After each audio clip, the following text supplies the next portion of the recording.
Hello everyone, Ron and David here, coming to you from our website, astrologynewsreport.com.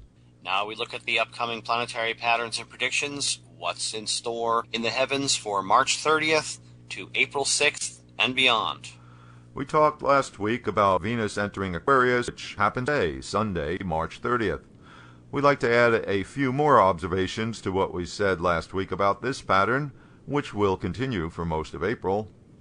One of the astrological things that happens here is that Venus and Saturn are forming a Parivatana Yoga, which means that the two planets are in each other's signs.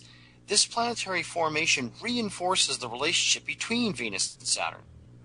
The planets' energies are expressed through the venue of the signs Aquarius and Libra.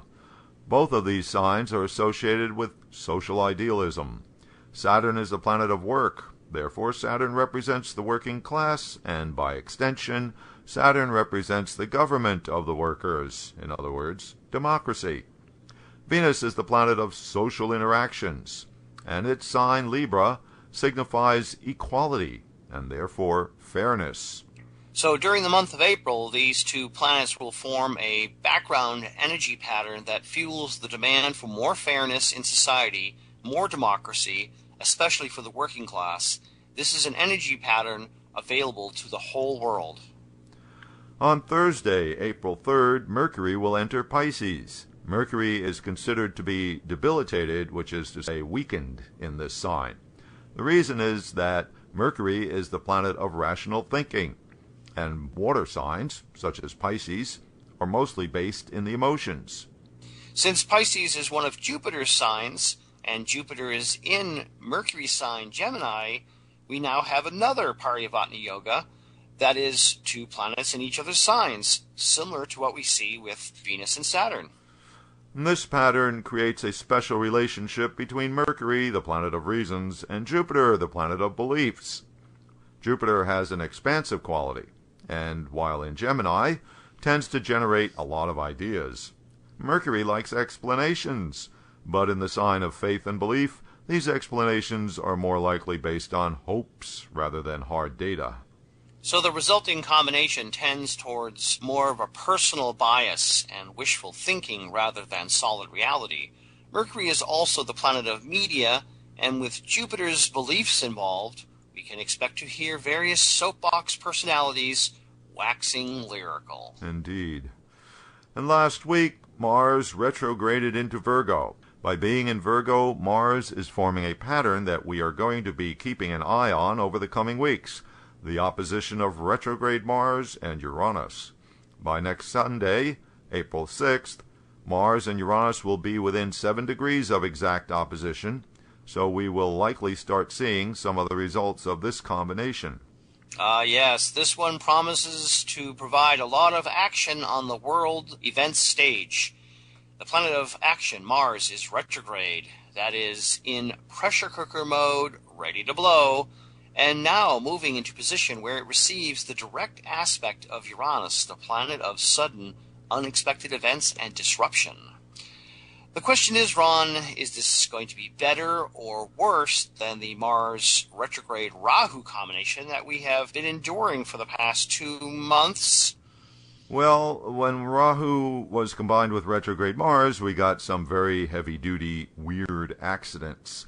Everything from a disappearing airliner to a massive killer mudslide.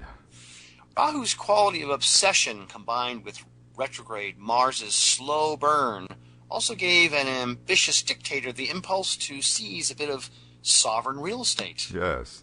But retrograde Mars, now mixing it up with Uranus, will be a different kettle of fish. The events are more likely to be sudden and unexpected as well as violent. Uranus is associated with freedom and rebellion, as well as some potential for that which is a bit erratic or eccentric. Then we can expect some of the ongoing protests and rebellion, like in Venezuela and Thailand, or what's going on in Nigeria or the Central African Republic, to go from on the edge to another flare-up all the way to possible civil war. Yeah, those are some good examples. We'll watch for more of that during the coming weeks. Now we're going to go through all the rising signs so folks can get an idea of how this Mars opposite Uranus energy could affect their own lives. Remember that Mars is retrograde, which tends to hold back the action, build the pressure up, and then explode. Uranus will make the explosion more intense and out of control when it happens. Since the two planets are opposite to each other, their combined transit will affect two houses simultaneously in any particular birth chart. In other words, two areas of your life get affected at the same time. Now, if you have your Vedic astrological chart already done, check to see if you have any natal planets near or on this transit axis. This will mean you must take extra notice depending on which planet or planets are involved. For Aries rising people, Mars-Uranus opposition is happening in your 6th house and 12th house. Both of these houses are generally viewed as problematic, so a malefic influence here is likely to produce unpleasant events. Mars in the 6th house means actions done in haste, which could lead to an accident. Uranus in the 12th house can produce sudden unexpected expense or loss, and also perhaps disturbing dreams. If you are Taurus rising, the transit axis happens on your 5th house and your 11th house.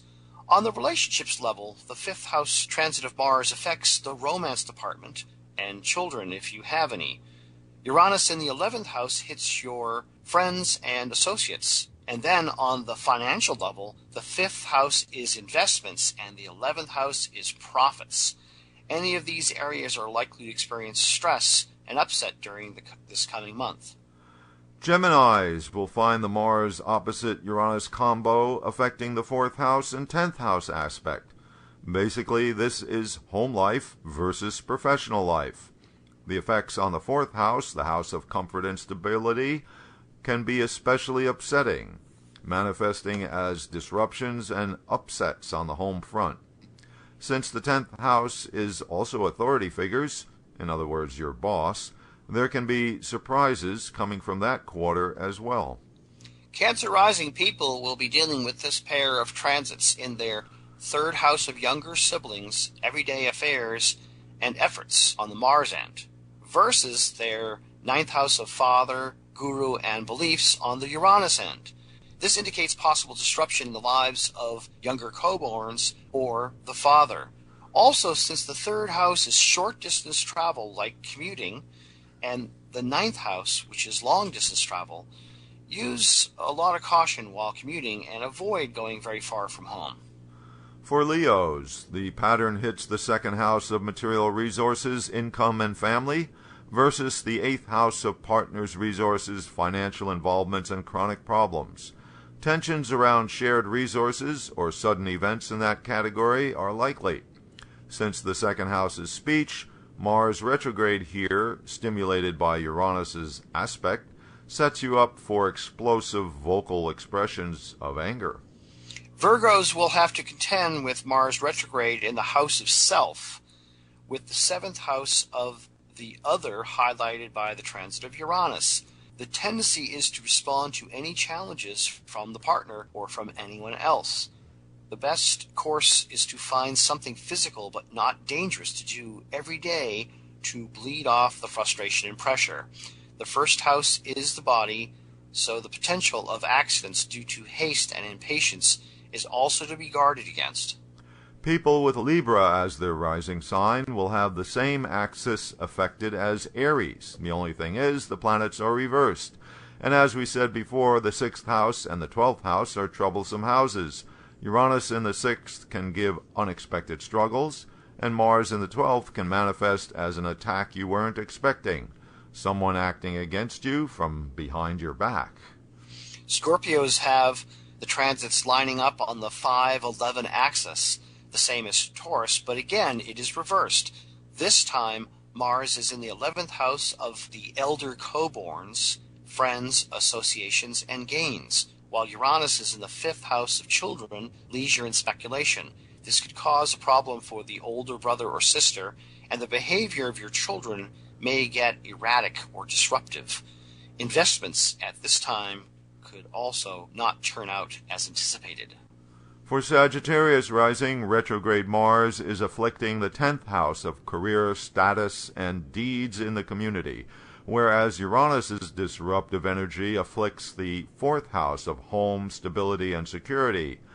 The planet's exchange of energy puts both houses in peril. The potential is for events that upset the home front, as well as in professional life. Capricorn rising people have the Mars-Uranus opposition placed in the 9th house and the 3rd house axis. Retrograde Mars in the 9th house is not favorable for relations with father or guru. Uranus in the 3rd house with Mars's aspect from the 9th makes the relationship with the younger sibling highly problematic. As with Cancer rising, both of these houses of travel are afflicted, making any kind of travel prone to unexpected situations. Aquarius people will have Mars retrograde in their 8th house, opposed by Uranus in the 2nd house.